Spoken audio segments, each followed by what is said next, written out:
Hello. Welcome to Rabbit House Press, everyone. This is another author spotlight. And today I am so excited to be talking to my friend, the wonderful poet and author, Katerina Stoykova. Hi, Katerina. Hi, Erin. Thank you so much for your wonderful invitation. I've been looking forward to our conversation ever since you invited me. Yes, me too. Me too. Katerina is the author of several award-winning poetry collections and the founder and senior editor of Accents Publishing. She hosts the literary radio show Accents on WRFL 88.1. And Katerina also is an actress, and she acted in the lead roles in the indie film feature films Proud Citizen and Fort Maria. And those were both directed by Tom Sutherland. Both wonderful movies. I've seen them both. And I want to talk to you about all of her latest, which she's going to read from today. Her latest poetry collection is Second Skin. And I heard Katerina read from this at the Carnegie Center earlier this year, and it's an amazing poetry book. I mean, I'm going to give it as Christmas gifts to some of my friends, and I've talked about it. I've actually read from it in my writing class. It's just beautiful. So I'm excited to talk to you about all of the things that you do. So when did you finish this Second Skin? Second Skin has interesting story. This is in Bulgarian. First, it came out in 2018 in Bulgarian, and then it won a grant from Creative Europe Foundation. I forgot the exact name of the grant, but basically to be translated and published in English. And we have this from that point on. I spent several months during one nice vacation to Florida translating it. So wonderful. So tell everybody where you're from. You're originally from Bulgaria? I am originally from Bulgaria. I lived there the first 24 years of my life. Then I immigrated to Ohio. Lived in Ohio, then in New York State, in Rochester, New York. That's how long did you? So what brought you to Ohio from Bulgaria? What area in Bulgaria? From the Black Sea. I'm from the Black Sea. I learned to walk on the sand, actually, on one beach on the sand. Wow. And then what brought me to Ohio, that's actually a romantic story. I had a pen pal, American pen pal, and we fell in love, and he proposed marriage to me, and then goes just about a whole year practically of trying to get a fiancé visa. And you were 24. I was 24, yes. I was 24, and then with 2 bags, I didn't own a suitcase then, but with 2 bags and $300, I landed in the, as Borat would say, the US&A. The US&A. What had you been doing up until you were 24? Were you writing? Were you going to school? Both. I mean, I was writing and I went to school, and I graduated in, I guess in September, October, right before I immigrated. I had a degree in electrical engineering. Interesting. But yeah, I know. And then, before that, I was writing. I've been writing since I was 8 years old, and I had poems and stories published everywhere in Bulgaria at the time. And then when I came to the United States, it was... So you were a published poet and yes. published everywhere by the time you were 24, or by the time you were... Yeah. I started submitting poems when, I wasn't even in high school. I was in middle school when I started to submit poems as soon as I learned how to address an envelope, I started sending poems everywhere. And, you know, there is the merciful thing that they do in Bulgaria, for good or bad. They don't answer your, you know, submissions. They don't write back and say, thank you very much, but no thank you. But They we don't have, don't want it. Yes. So you don't right, get excited and right. right. So, and basically just keep on buying the magazine and your work is not there, and keep on buying and keep on. So that took years. I cannot imagine doing the same thing again. Oh But, my gosh. and then, you know, I kept on doing it. And one day while I was in high school, someone told me, oh, I liked your poem in the magazine. I'm like, what? And then it was Friday, and I had to wait till Monday, till the Oh, stores opened, oh to my gosh. buy the magazine. And that was in year 88. That was, I think I was, 88. yeah, 16 or 17 at the time. And then, you know, once I started publishing pretty much every month, you know, somewhere something would come out. Wow. Well, can we start this off just to give everybody a sampling of your work? Will you read a few poems now? All right, from Second Skin or? From Second Skin. I have a favorite. If you don't pick it, I'll ask you to read it later. All right, well, I'm gonna start from the beginning almost. This is a book about domestic violence, and I don't beat around the bush on this one. It's about, it's my own story about growing up in domestic violence. And, but I did try to make the book and the story relatable. Oh, And it is. Oh, it is so relatable. I mean, I could just see it. It's an amazing book. thank you so much. You've been so good to me in this book. Wow, I just believe. The book starts with epigraph. How are you feeling, child? And it is basically dedicated to all of us children who needed help when we were young, or we were confused, or we couldn't help our parents, and we somehow felt it was our job to help our parents, or we were put in a position to be responsible for the adults in the house. So how are you feeling, child? I'm going to start with the 8th floor balcony gazelle. If I catch you smoking, I'll throw you off the balcony. If something happens to you, I'll jump off the balcony. Dad stopped hitting me. Go ahead, he laughed. Scream for help. Then opened the door to the balcony. To free space in the kitchen, we moved the stove to the balcony. Dad got mad and started dragging Mom towards the balcony. You could see the sun rise out of the Black Sea from the balcony. When the guests for Mom's funeral arrived, Dad hid, smoking on the balcony. I hated him in the house as well as on the balcony. I've been faking all my orgasms, I confessed to my first ex-husband on the balcony. I stared out for a month, waiting for my pen pal to arrive as I was scrubbing the windows on the balcony. Your marriage will last at most 3 years, Dad told me on the balcony. When I was leaving for America, I looked up from the cab and saw my best friend waving from the balcony. I'm ready to let go of everything that happened, except the balcony. Katerina, there is no heaven or hell. There is just this balcony.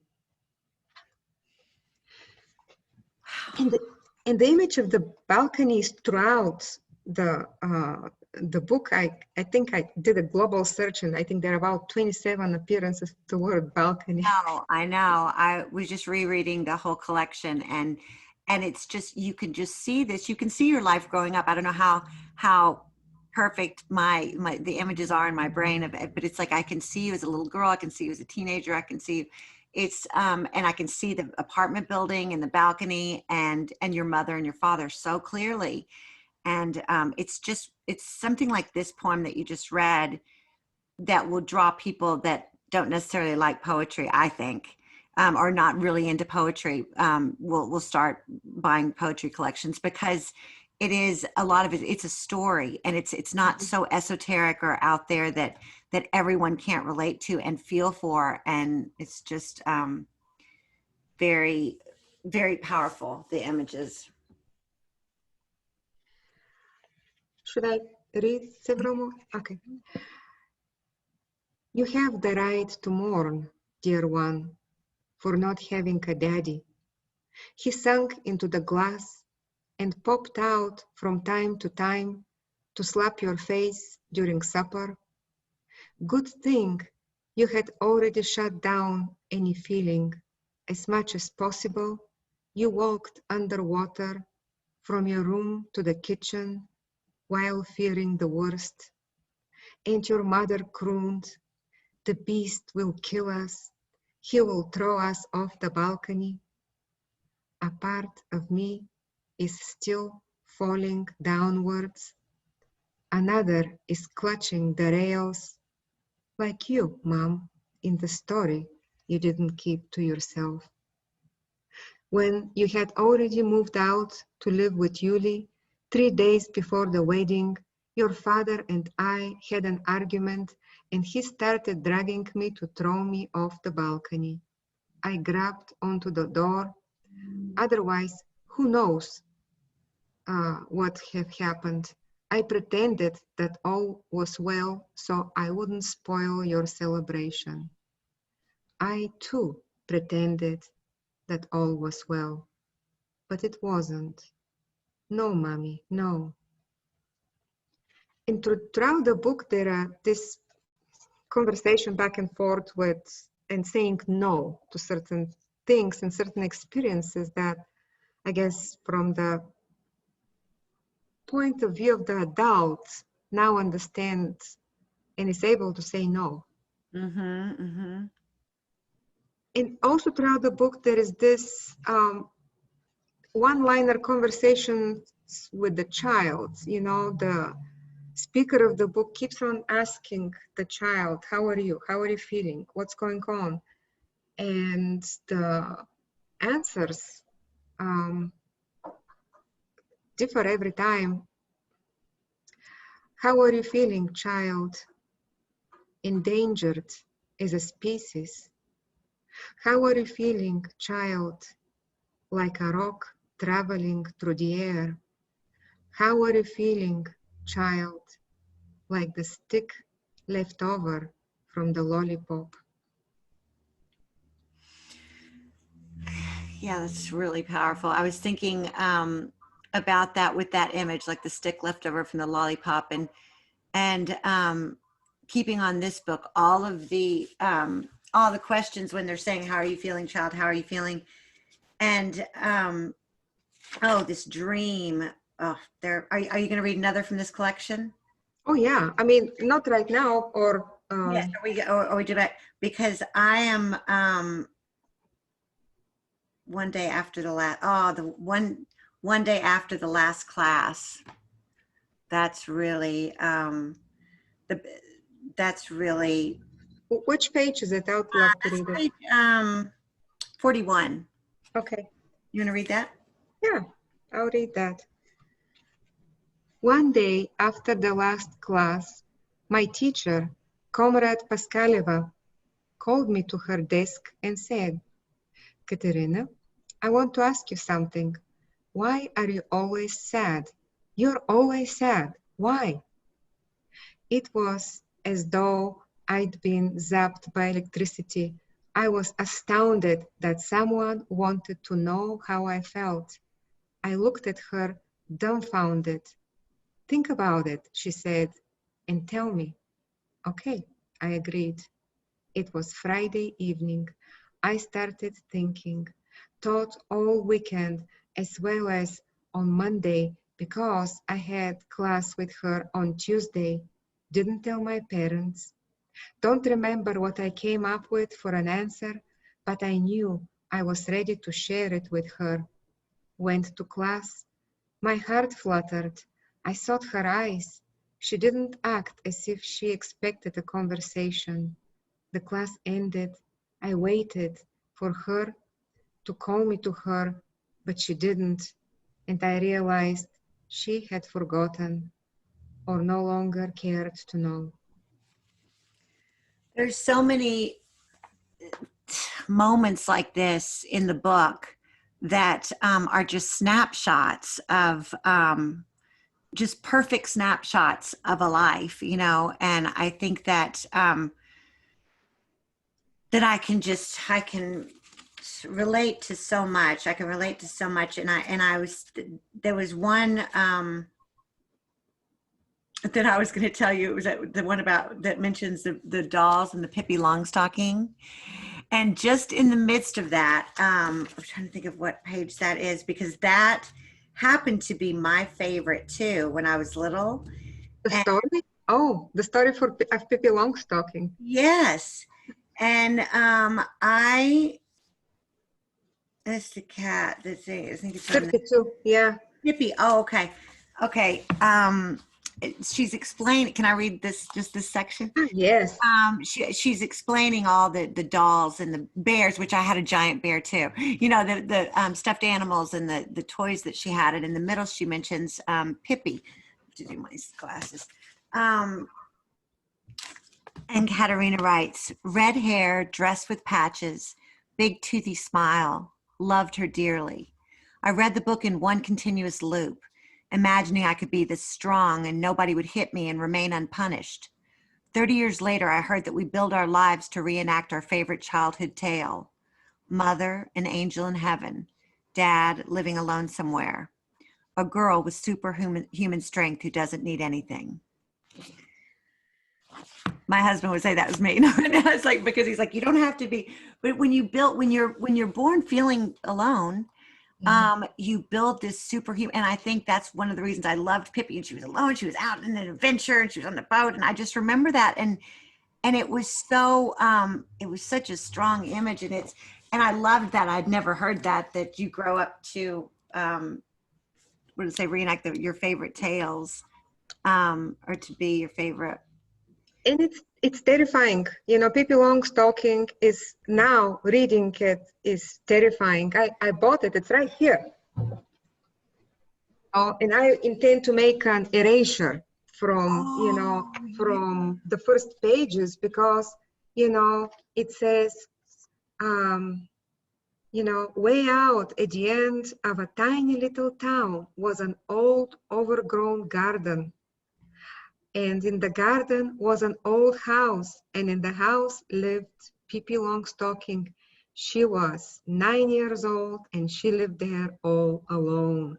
She had no mother, no father, Wow. And that was my favorite. That's, so why would we be so drawn to that? And then when I read that, and it's so, and and I've still got that personality too, that I think you do. I think that's why we do the things we do.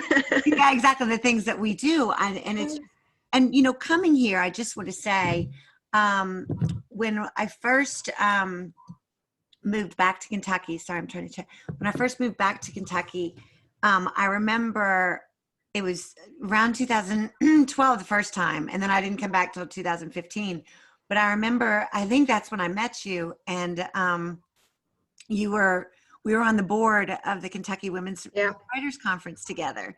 And that was enough to get me to move back. I was transferring from my LA life, and I was like, just to be on the board of the writers conference, I'd get to know all the writers. And then when I found out that you had your own publishing company, and of course I immediately pitched you my book, Junebug versus Hurricane. But I remember meeting you at the Starbucks and talked right. to you about it. I don't know if you remember that day, but I Of remember. course, I remember that. Yeah. Yeah, I remember it Yeah. so well. And it was just, and I thought, I can do Kentucky. I was like, it just seemed international to me. I was like, there's interesting women here. There's smart people from all over the world here. There's, it just intrigued me. And then as I got here and then started reading all the things that you were doing, and I've just been honored to be your friend ever since. Oh, Erin. And so, well, tell us about what made you start your publishing company in 2010, and a little bit about that. Okay, so several sentences before starting the company is when I came to the United States after publishing and writing, I stopped writing and consequently publishing. But the important thing is that I stopped writing. I started doing other things. I started trying to figure out how to fit in America, how to Did you speak get a job English and at keep that. 24? I learned English when I was 20. Oh, Yeah. So my college in Bulgaria was English Bulgarian technical college. So there was lots of English. So I came pretty well equipped with English. Although no poetry writing equipped, but I stopped writing in any kind of language, right. and I felt lost. You I were felt married lost. to this person. Yeah, How did that yes. work out when you actually met your pen pal? Well, I mean, we got married and we lived together for 20 years. Oh, So wow. yeah, the marriage worked out, and and whenever it was time for us to uh, shift the relationship to friendship, that happened. Is this who He's you have your son with? no, my son is from my previous marriage, Oh, mhm. but basically I felt really well supported, yeah, in the United States, uh, but I wanted to figure out how to have a life. So I was how to kind of like be able to stand on my own 2 feet, and all I knew how to do was to uh, find an engineering job. And uh, I got a computer science degree, Wow. then a business MBA degree, and Oh my gosh. I worked at IBM as a programmer, at Lexmark as a project manager. I Is had that what brought you to Lexington? Yes, exactly. I had these big business ambitions, but something wasn't right. I mean, always something wasn't right. And to silence that voice that says uh, uh, something's not right, people go to other things. Some people go to substances, some people go to whatever. I go to working. So I worked 24/7, just really unreasonable. I mean, I think that I was working every waking moment, and I'm pretty sure in my dreams I was also working. Oh, just trying to figure out the next move at the, No, I was trying to keep out the voice that says that something's not right, you're not living your life. right, right, right. So, at some point I crashed, and when I crashed from working, I had more time to figure out. I mean, you get forced. I mean, losing is a wonderful thing because it makes you question yourself in a way that you wouldn't question yourself when everything is all right, right? So the difficult periods of our lives, they are important because we get humbled, and unless we're humbled, we cannot make changes. We cannot see what's wrong unless. Oh, I I mean, know. I almost drove. I was the same way around that. I think I was 30. I was with my ex-husband, my first husband, and he we had done this movie and Lost in the Pershing Point Hotel, and he had done the music. We had all these people, and it was just in my head that it was going to be, and I think there was something else a few years before that, but this was going to be the big thing. And it was like when it wasn't. It was just kind of like a sputter, you know, and then went away. We did some film festivals and went away. It was just like I almost lost my mind, and I was like, why is this not happening? Why is that? And just pushing and pushing and pushing and pushing and just trying to, because it was supposed to be. And then you crash, and I literally like, and then that's actually, that nervous breakdown became Junebug versus Hurricane, because we lost everything. We had to come back to Kentucky for 6 months. I started writing. I started this nervous breakdown I had. We went back to LA. We had been in this big house with a pool and all of this stuff. And then we went back, and we're in a tiny studio apartment the size of my bathroom, overlooking. And that's where I sat and like sobered up for 6 months and just like, and wrote the book, the first draft of the book. And it's always those times when everything else just crashes. And then again, years later, when the physical stuff started happening to me, and I had to leave my theatrical life on stage and things, and then come back here, I had to crash and then start this whole new life, you know, in the literary world. And so it's, and I always say, thank God, or I would have just had that one experience, you know, I would have just, if everything was always good, I would just be, you know, doing plays and movies and not, you don't grow.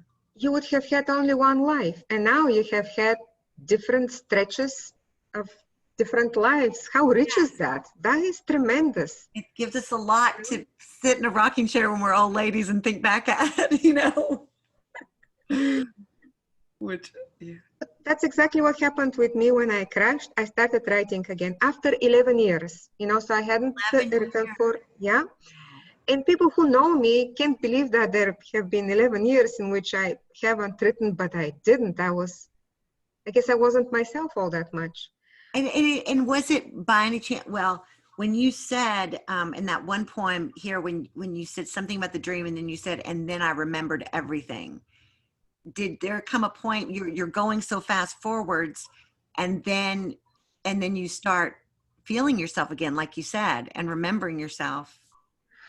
Or what was the catalyst for, you know, right then when you started writing again? What happened? Yeah, it just came over me. I was driving to work, and you know, once if you're a poet, if you know how our first line of a poem comes, it's a charge, and it's kind of like if you're zapped by low volt electricity. Yes, yes. Yeah, so I mean, I was like, whoa, you know, I felt it, and I was driving from Beaumont to Lexmark, but I pulled into Kroger parking lot. I sat and I read and I wrote a poem. And when I wrote this poem, I felt great. I felt as if like a piece of me has returned to me. So, and that felt so good. And I found that, because I wrote it in English, that writing in English brings with itself the same pleasure and integration as writing in Bulgarian. And, you know, and I'm like, well, I'm not going to let this go of this. There is no way I'm letting go of this. Yeah. And I made it a point to, try to do what's my part so I don't stop writing again. So I watch it, you know, I watch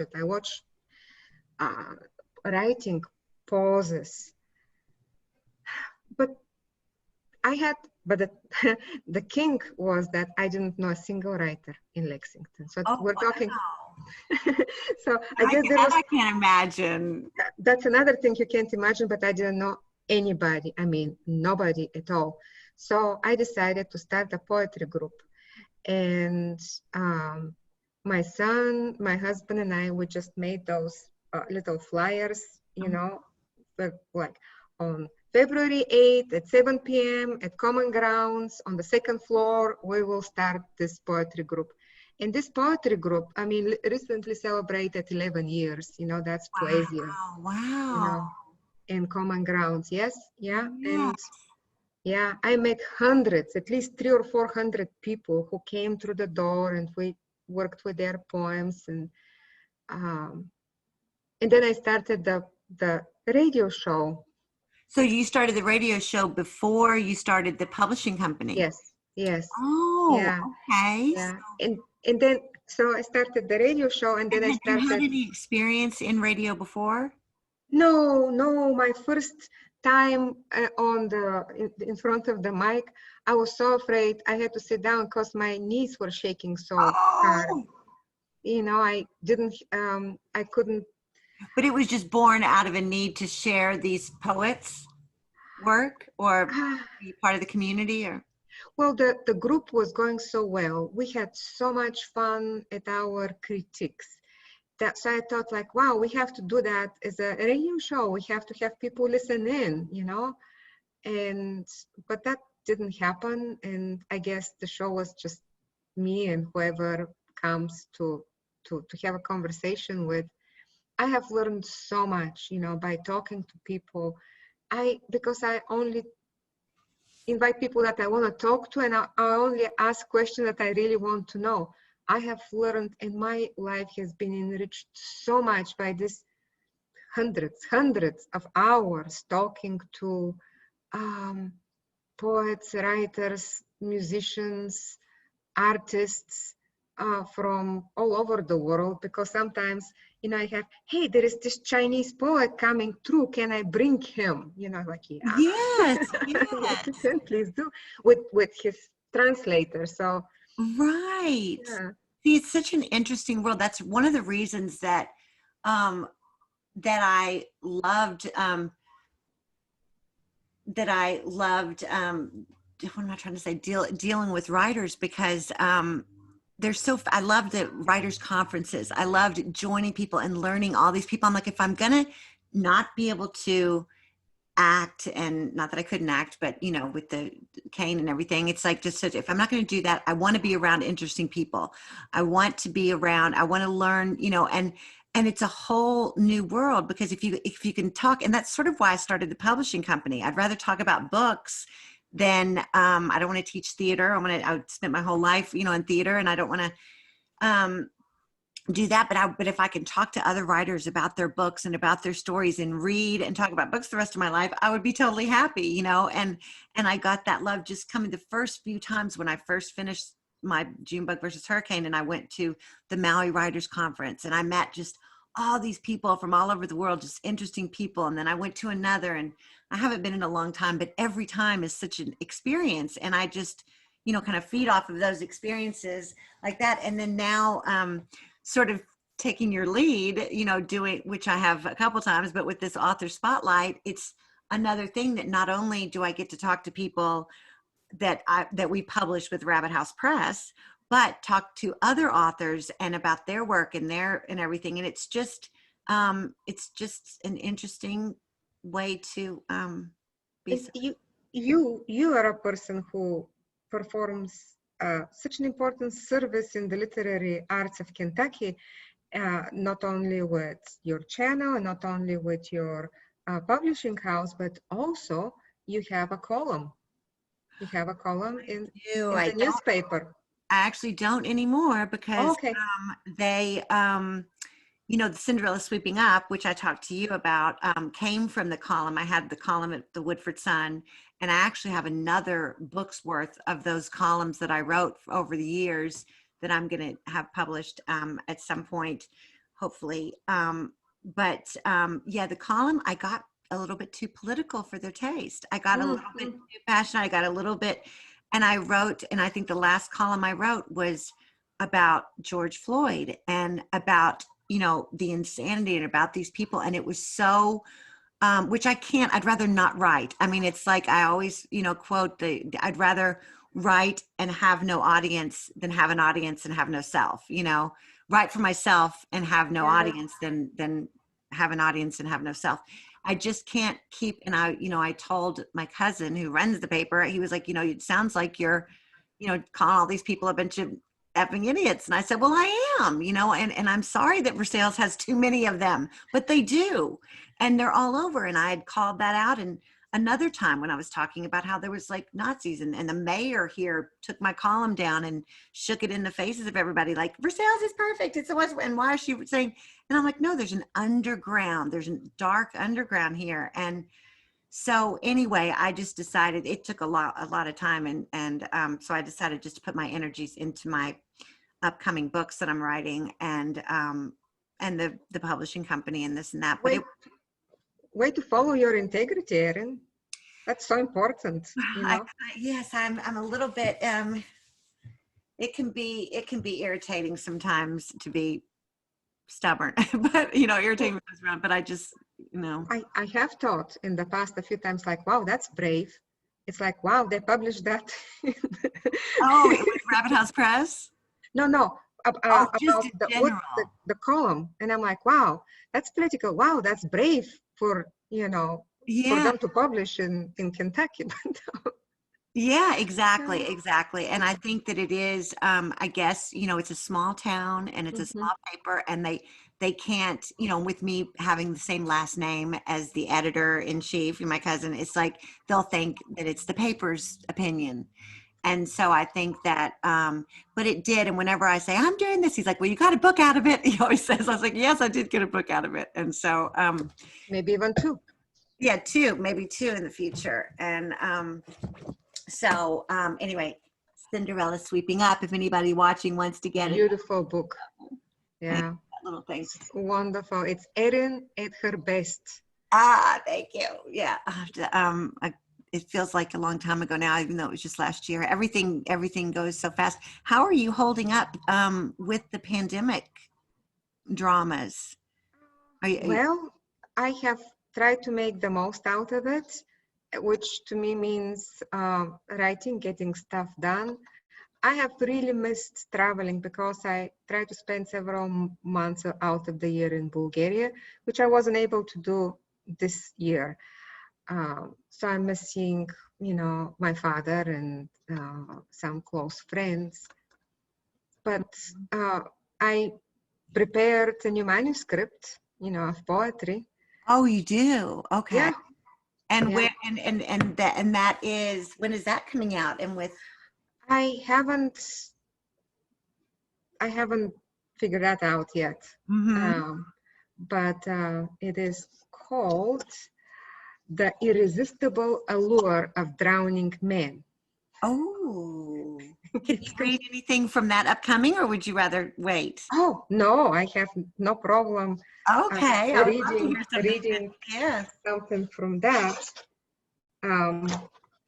So not gonna read the whole thing. I'll just Oh, I a love few, it. I love it. a Yeah. few highlights.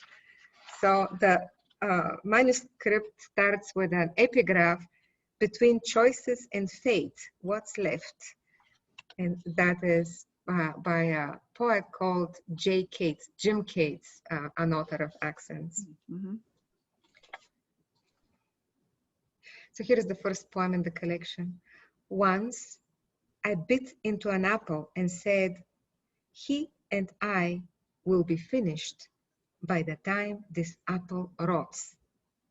I kept it at my desk, the bite marks curled inwards, the white flesh scabbed over its softness.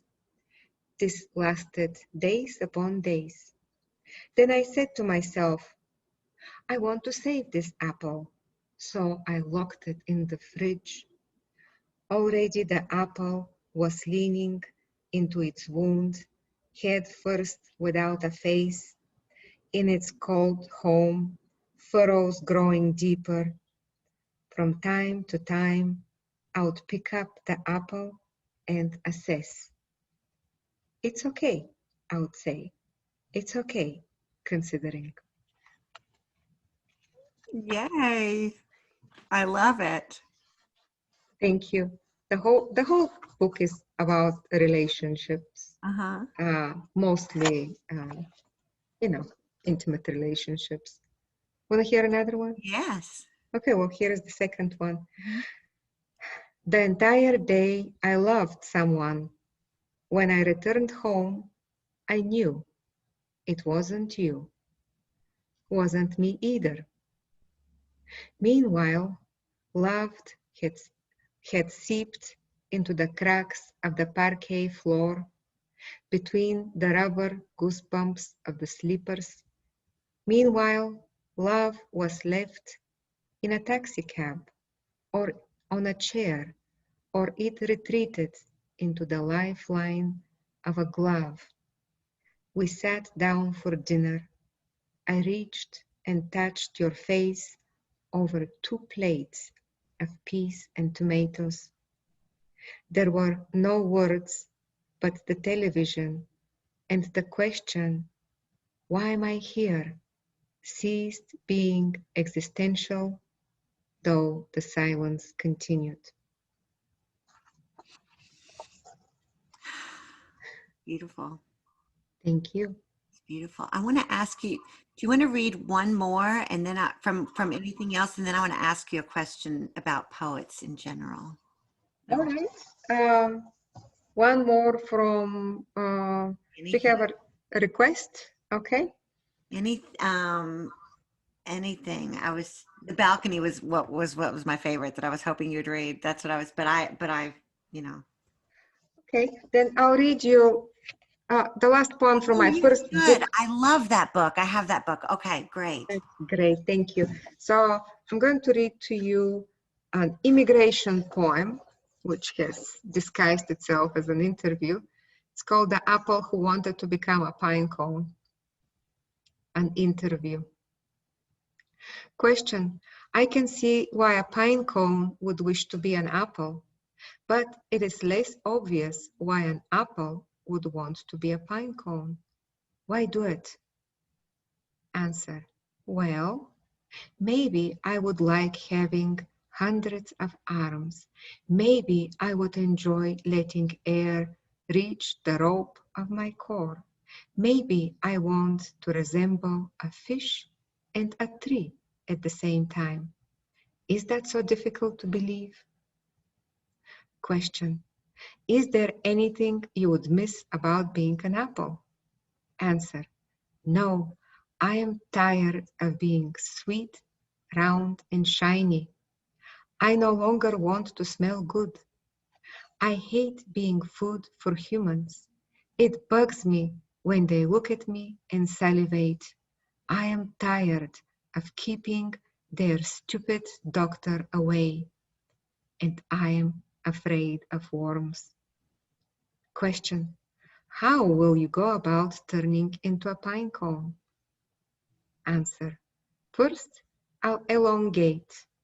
Then I'll shrink at the waist. Then I'll develop scales and produce a seed for each. I'll dry up and turn brown, my favorite color, and I will fall far, far from the tree. Oh, I love that. I love that. I just feel so much for that defiant little Yes, apple. I know. Me too. Me too. So you're not gonna make me be sweet, round, and shiny. I'll turn brown if I want to. What? No, and I'm going to fall far from the tree. So speaking of all of that, I want to ask you, what do you think creates a poet? What do you think is different about poets that that they see the world in these snippets rather than an author of a fiction novel? There's such an interesting personality. Go ahead.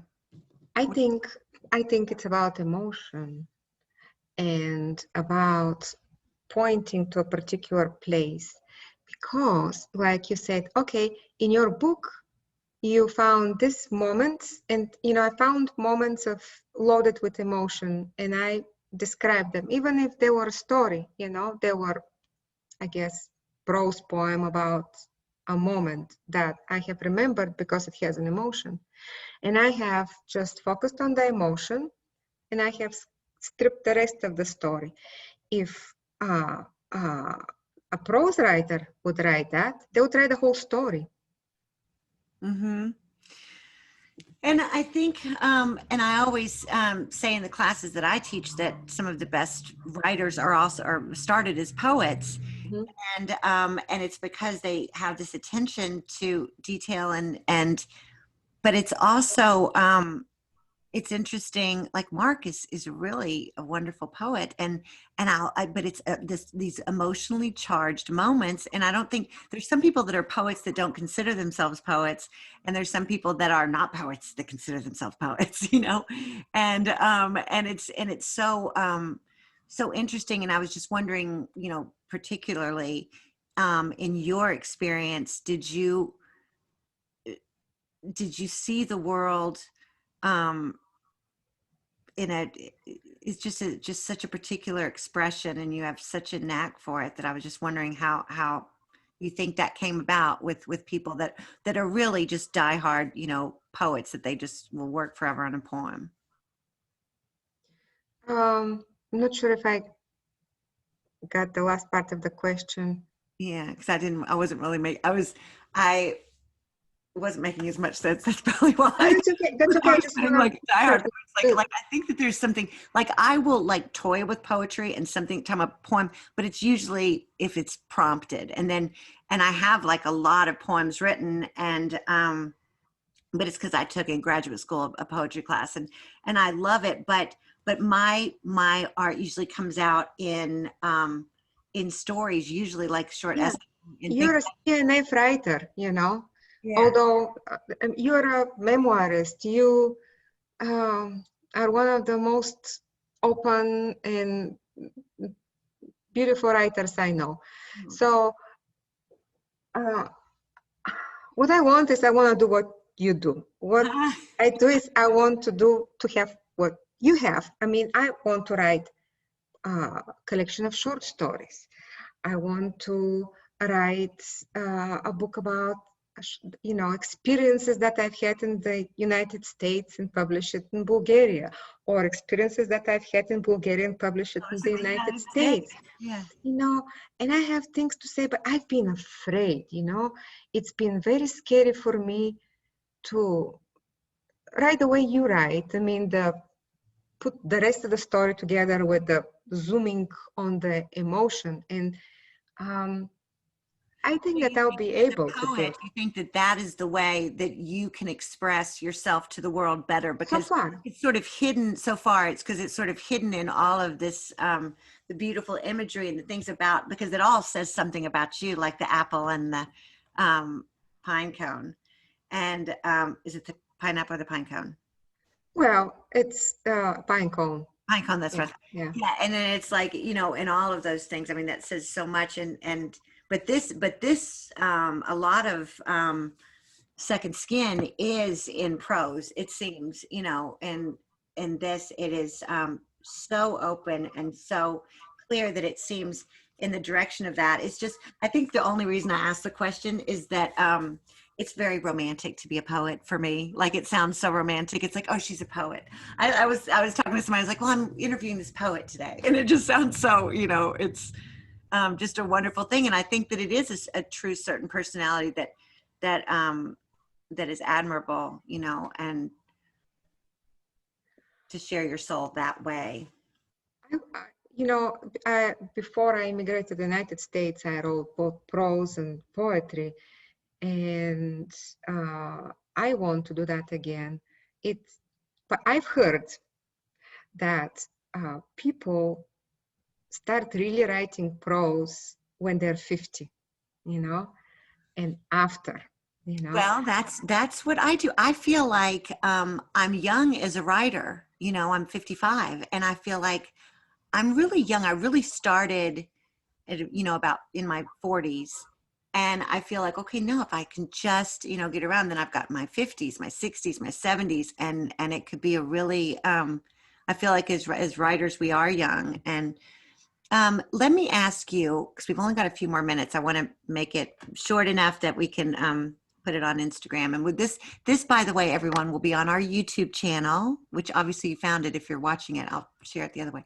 But I want to ask you about the movies that you've done. Mm-hmm. So as an actress, how did that come about? Proud Citizen, how did that come about? Did you write that?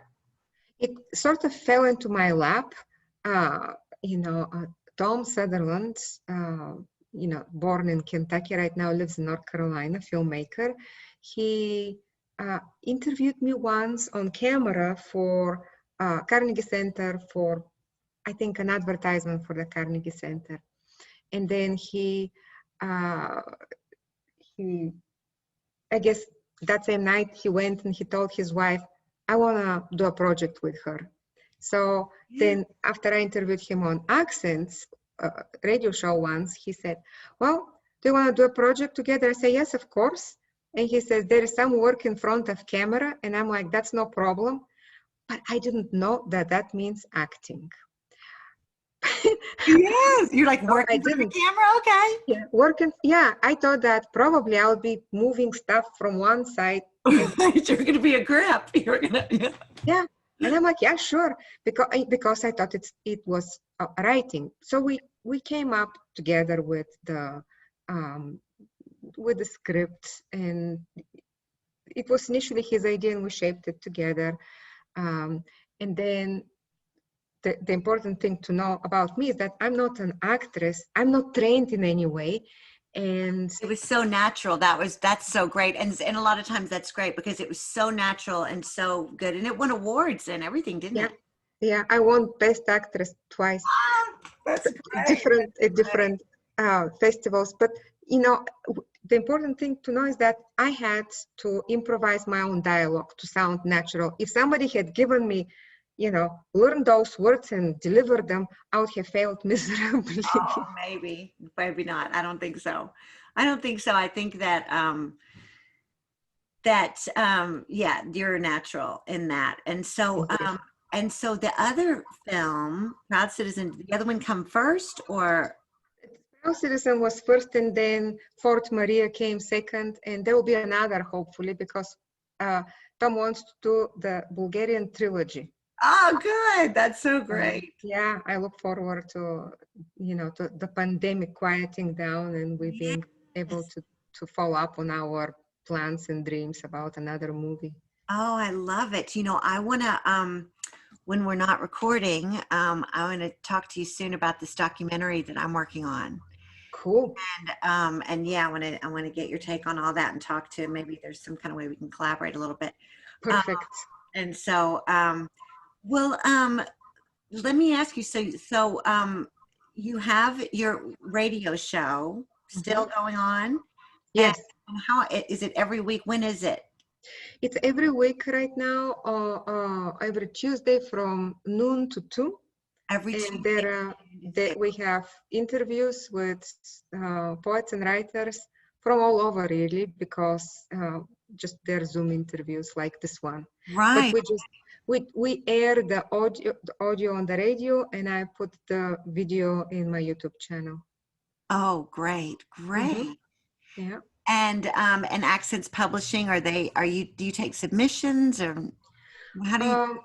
Well, not right now. We had a novella contest, and right now we're still trying to publish the winners along with a few poetry books, but maybe next year. Well, and Kevin, Lane Derringer is in one of your books now, right?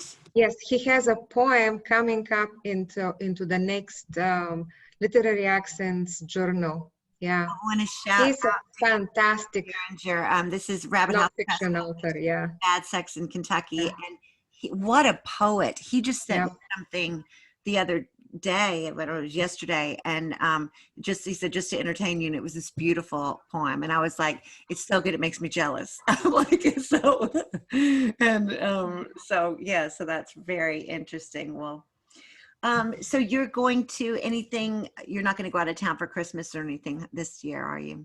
I don't think so. I think that I'm gonna keep low profile, wait for the vaccines, and then just start going places after that. That's what I'm doing. I miss literary events most of all, Me that's too. The honest truth. Yeah. Besides traveling to Bulgaria, I miss literary events the most. Yes, that's what I miss. Otherwise, it's not bothering me as much, and the thought that I could travel. So so hopefully by next year we will be we'll be hugging. We'll be doing things, and I want to have you over here and have wonderful discussions. And so, well, thank you so much. Thank you so much, Erin. And I just admire you so much and everything that you're doing, and it's just given me Appreciate you. courage to do things. Yeah. Um, Thank you, Erin. I admire you just as much and can't wait to see you in person. I'll see you in person very soon. Thank you. Thank you all, everybody that listened to us, and we'll see you soon. Take care. Bye. Bye.